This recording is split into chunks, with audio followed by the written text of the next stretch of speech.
আমার নিজের previous experience অনেক ভালো ছিল, আবার আমার ছোটো বোনের এক্সপিরিয়েন্স অনেক ভালো ছিল, তাই আমি যখন মাস্টার্স প্রোগ্রামের জন্য যাব আমি আর অন্য কোনো এজেন্সির কথা ভাবিওনি, চিন্তা করিনি, আমি কেরিয়ার পাথেই চলে এসেছি।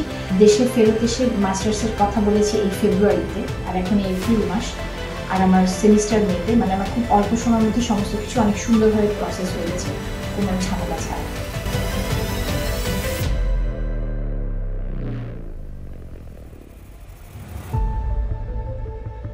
হ্যালো এভরিওয়ান, আমার নাম ফাতিমা বিনতে ফয়েজ আদ্রিতা। আমি কেরিয়ার পাথের মাধ্যমে আমার ব্যাচেলার্সের কাগজপত্র প্রসেস করে মালয়েশিয়াতে গিয়েছিলাম। মালয়েশিয়াতে হেল্প ইউনিভার্সিটিতে আইটিতে লেখাপড়া করেছি। পরবর্তীতে আমার মাস্টার্স প্রোগ্রামের জন্য আমি কেরিয়ার পাথের মাধ্যমে এপিউতে যাচ্ছি। আমার ছোট বোন ফাহমিনা ফয়েজ সেমন্তী, সেও কেরিয়ার পাথের মাধ্যমে টেইলার্স ইউনিভার্সিটিতে গিয়েছে এবং বর্তমানে সে সাইকোলজি ডিপার্টমেন্টে ব্যাচেলার্স করছে। আর আমার বাবা আর আমার বাবা হচ্ছে কার্ডিওথোরাসিক সার্জন, উনি ডক্টর। আমার মাও ডাক্তার, উনি হচ্ছেন একজন মেডিকেল কলেজের লেকচারার। আর বাবা সরকারি ডাক্তার, আর মা হচ্ছে গ্রিন লাইফ মেডিকেল কলেজের অ্যানাটমি ডিপার্টমেন্টের লেকচারার। আমি ভিকারনেসা নুন স্কুল অ্যান্ড কলেজ থেকে আমার এসএসসি এইচএসসি দিয়েছি। আর মানে ওখানে ভিকারনেসা থেকে আমি ক্লাস 1 থেকে পড়াশোনা করেছি। তারপরে আমি হায়ার স্টাডিজের জন্য ব্র্যাকে ভর্তি হয়েছিল, ব্র্যাক ইউনিভার্সিটিতে। ব্র্যাক ইউনিভার্সিটিতে 1 বছর পড়েছিলাম, ভালো লাগেনি। তখন আমার মনে হয়েছিল যে আমি আমার ডাইরেকশন চেঞ্জ করব। তখন আমি কেরিয়ার পাথের সন্ধান পাই এবং কেরিয়ার পাথের মাধ্যমেই আমি আসলে আমার ব্যাচেলার্সের জার্নি শুরু করি মালয়েশিয়াতে। তো আমার ব্যাচেলার্স হয়েছে মালয়েশিয়াতে হেল্প ইউনিভার্সিটিতে আইটিতে।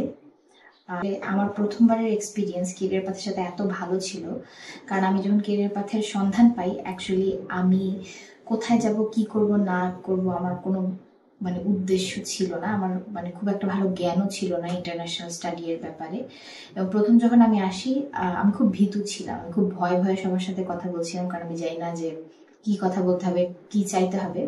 কিন্তু জয় স্যার অনেক মানে ফাদারলি ছিলেন, উনি আমাকে নিজের উইং এর আন্ডারে নিয়ে নিয়েছিলেন এবং আমার সমস্ত কিছুর মধ্যেই উনি অনেক ভালো করে আমাকে গাইড করে নিয়ে গেছে। আমার প্রথমে ইচ্ছা ছিল আমি চায়নাতে যাব, কিন্তু চায়নাতে স্কলারশিপ পাওয়ার সত্ত্বেও আমার মা যেতে দেয়নি। পরে জয় স্যার পুরো ব্যাপারটা বুঝে আমাকে খুব তাড়াতাড়ি মালয়েশিয়াতে যাওয়ার ব্যবস্থা করে দিলেন এবং আমার পুরো প্রসেসে আমার কোনো প্রবলেম হয়নি, শুধুমাত্র কেরিয়ার পাথের জন্য। আমার ব্যক্তিগত কিছু সমস্যা থাকলেও কেরিয়ার পাথ এই জিনিসটা অনেক ভালো করে ম্যানেজ করে দিয়েছিল। যেহেতু আমার মানে কেরিয়ার পাথের সাথে এক্সপিরিয়েন্স এত বেশি ভালো ছিল, তাই হচ্ছে আমার ফ্যামিলি চিন্তা করেছিল যে যখন আমার ছোট বোনকে পাঠাবে কেরিয়ার পাথের মাধ্যমেই পাঠাবে, কারণ কেরিয়ার পাথকে আমরা অনেক ট্রাস্ট করি। আমার ছোট বোন হচ্ছে এখন টেইলার্স ইউনিভার্সিটিতে সাইকোলজি ডিপার্টমেন্ট থেকে ব্যাচেলার্স করছে। ওর লেখাপড়া প্রায় শেষ হয়ে এসছে, ও এখন ইন্টার্নশিপ করছে। ও হচ্ছে অনেক ভালো রেজাল্ট করছে, আমার চেয়ে অনেক ভালো রেজাল্ট। আর হচ্ছে সবাই ওকে অনেক পছন্দ করে। আর ও মালয়েশিয়াতে থাকার ফলে আর কি আমারও অনেক সুবিধা হয়েছিল, কারণ আমরা দুই বোন একই দেশে, তো আর কি ওর সাথে মাঝে মাঝে দেখা সাক্ষাৎ হতো, অনেক ভালো লাগতো।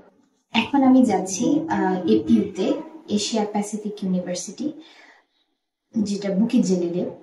আমার আগের ইউনিভার্সিটি ছিল সেলানগোরে, এটা হচ্ছে সুবাং বেস্তারিতে। এখন আমি যাচ্ছি বুকিত জেলিলে। এখানে আমি পড়তে যাচ্ছি আর্টিফিশিয়াল ইন্টেলিজেন্স নিয়ে, মানে আর্টিফিশিয়াল ইন্টেলিজেন্স নিয়ে আমি মাস্টার্স করতে যাচ্ছি। আমার অনেস্টলি মালয়েশিয়াতে 4 বছর থেকে আসার পরও আমি আসলে এপিইউ ক্যাম্পাসটা কখনো ঘুরে আসিনি, বাট আমার অনেক এক্সাইটমেন্ট কাজ করছে, কারণ আমরা নতুন কিছু এক্সপ্লোর করতে পারবো এই ক্যাম্পাসের মাধ্যমে। আর আমি এপিইউ সম্পর্কে অনেক ভালো ভালো কথা শুনেছি। আমার অনেক মানে ফ্রেন্ডই অনেক সময় এপিইউকে সাজেস্ট করতো এখান থেকে মানে মাস্টার্স করার জন্য, কারণ এদের মাস্টার্স প্রোগ্রামটা নাকি ভালো, তাই আর কি আমি এখানে যাচ্ছি এবং আমি অনেক এক্সাইটেড। আর এখানে যখন আমি এসেছিলাম কেরিয়ার পাথে আবার আমার মাস্টার্স প্রোগ্রামের কাগজপত্র প্রসেস করার জন্য, তখন জয় স্যার আমাকে এপিইউ রেকমেন্ড করেছিল। তো যেহেতু জয় স্যারকে ট্রাস্ট করি, তাই হচ্ছে আমি আমার এপিইউ নিয়ে কোনো আর দ্বিধাদ্বন্দ্ব নাই, তাই আমি ওখানে নিশ্চিন্তেই যেতে পারবো, আমি জানি, মানে নিশ্চিন্তেই লেখাপড়া করে চলে আসতে পারবো, আমি জানি। আমার আর্টিফিশিয়াল ইন্টেলিজেন্স অনেক ফ্যাসিনেটিং লাগে, মানে এটা নিয়ে আমার একটা কৌতূহল কাজ করে, কারণ যেহেতু আমি নিজেও আইটি ব্যাকগ্রাউন্ডের, এবং আমি যখন ব্যাচেলর স্টার্ট করি তখন আর্টিফিশিয়াল ইন্টেলিজেন্স অনেক বেশি মানে ইম্পর্টেন্ট ছিল না, বাট যখন আমি পাশ করতে থাকি মানে আমার ফাইনাল সেমিস্টারের দিকগুলোতে আমার অনেক বন্ধু বান্ধব চ্যাট জিবিটি অনেক ইউজ করতো, তাদের চ্যাট জিবিটি অনেক ভালো লাগতো, এবং আমি ওদের থেকেই জেনেছি যে what is chat GPT, what is Gemini, what is DeepSeek, মানে এই ধরনের। তো আর্টিফিশিয়াল ইন্টেলিজেন্স ভাবলে আমরা মূলত এই এআই চ্যাট জেনারেটরের গুলার কথাই ভেবে থাকি। এটা বর্তমানে একটা অনেক পপুলার একটা মানে একটা ট্রেন্ডি একটা টপিক, কিন্তু এটার মানে ইথিক্সের ব্যাপারে বা এটা কোথা থেকে এসেছে, এটা মেইনলি মেশিন লার্নিং এর উপর বেস করেই একটা সাব টপিক, কিন্তু এটা এখন মেশিন লার্নিং এর চেয়ে অনেক বেশি পপুলার হয়ে গিয়েছে। তো আমার আসলে এই পপুলার বিষয়টা আসলে গোড়াটা বোঝার, অরিজিনটা বোঝার অনেক ইচ্ছা, এবং এটার ভবিষ্যৎটা কি ওটা বোঝার ইচ্ছা। আমার কেরিয়ার পাথের সাথে সববারই এক্সপিরিয়েন্স অনেক ভালো ছিল, এবং যখন আমি ব্যাচেলার্স প্রোগ্রামের জন্য আসি আমি একদম একা আসি, এবং আমি লাইফের আগে কখনো মানে নিজের এডুকেশন রিলেটেড কোনো প্রসেস একা করিনি। আমি অনেক ভয় ছিলাম যখন আমি প্রথমে এখানে আসি, কথা বলা স্টার্ট করি, আমি জানি না কি বিষয়ে কথা বলবো, কোন লাইনে কথা বলবো, মানে আমার মধ্যে কোনো রকমের ডিপ্লোম্যাসি ছিল না। তো অনেক সময় এ ধরনের মানুষের অনেকে সুযোগ নিতে পারে, মানে অনেকে তাদের মানে সহজ সরল এই ব্যাপারটার মানে অ্যাডভান্টেজ নিতে পারে। কেরিয়ার পাথ থেকে আমি কখনো এই জিনিসটা পাইনি যে আমি সহজ সরল দেখে আমার অ্যাডভান্টেজ নিবে। ইনফ্যাক্ট আমি সহজ সরল দেখে আমার যে একটা সাপোর্ট লাগবে, ওই সাপোর্টটা আমি সবসময় কেরিয়ার পাথ থেকে পেয়ে এসেছিলাম। যখন আমি ব্যাচেলার্স প্রোগ্রামের জন্য কাগজপত্র প্রসেস করি, এমনকি আমার ওখানে থাকার যে অ্যাকোমোডেশনটাও ওটাও কেরিয়ার পাথের মাধ্যমে আমি সেটেল করি, এবং ওই জায়গাটা অনেক সুন্দর ছিল যেখানে আমার অ্যাকোমোডেশনটা সেট করা ছিল। ওইখান থেকে আমার স্কুল একদম হাঁটা দূরত্বে ছিল, এবং থাকার ব্যবস্থাটা অনেক ভালো ছিল, খাবার দাবারেরও আমার কোনো অসুবিধা হয়নি ওখান থেকে ম্যানেজ করতে। আর এবং এই মাস্টার্স প্রোগ্রামে যখন আমি আবার কেরিয়ার পাথের সাথে কন্ট্যাক্ট করি, আমি জানি আমি কেরিয়ার পাথের সাথে কন্ট্যাক্ট করতে পারবো, কারণ তারা এমন না যে আমার সাথে আমার কাজটা করেই আমার সাথে সম্পর্ক কাট করে দিল, তাদের সাথে আমার একটা লং প্রসেসের সম্পর্ক সবসময় ছিল। যদিও মানে এমন হয় মানে তাদের সাথে আমার মনিটারি বা টাকা পয়সার লেনদেনটা না হলেও আমি একটা খুব ফ্যামিলিয়াল একটা এনভায়রনমেন্ট এখানে সবসময় পেয়েছি। আমার ছোট বোন যখন মালয়েশিয়াতে গেল, ওটা তো আমার ছোট বোনই বুঝেছে যে তার যে একটা অনেক ভালো এক্সপিরিয়েন্স হয়েছে এখান থেকে।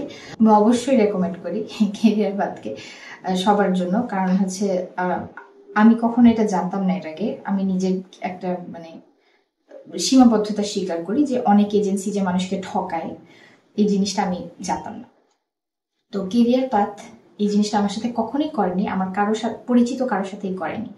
তো এটা আসলে আমি মনে করি খুবই একটা গুরুত্বপূর্ণ ব্যাপার যে আমরা একটা ট্রাস্টওয়ার্দি এজেন্সি যাকে আমরা ট্রাস্ট করতে পারি আমাদের কাগজপত্র প্রসেসের ব্যাপারে, এবং কেরিয়ার পাথ সেই রকম একটা ট্রাস্টওয়ার্দি এজেন্সি। তো আমি মনে করি যে মানুষের যারা হচ্ছে বিদেশে যাওয়ার স্বপ্ন দেখেন, লেখাপড়া করার স্বপ্ন দেখেন, তারা অবশ্যই কেরিয়ার পাথের মাধ্যমে কাগজ প্রসেস করার চিন্তা ভাবনাটা করতে পারেন, এবং আপনারা ঠকবেন না ইনশাল্লাহ।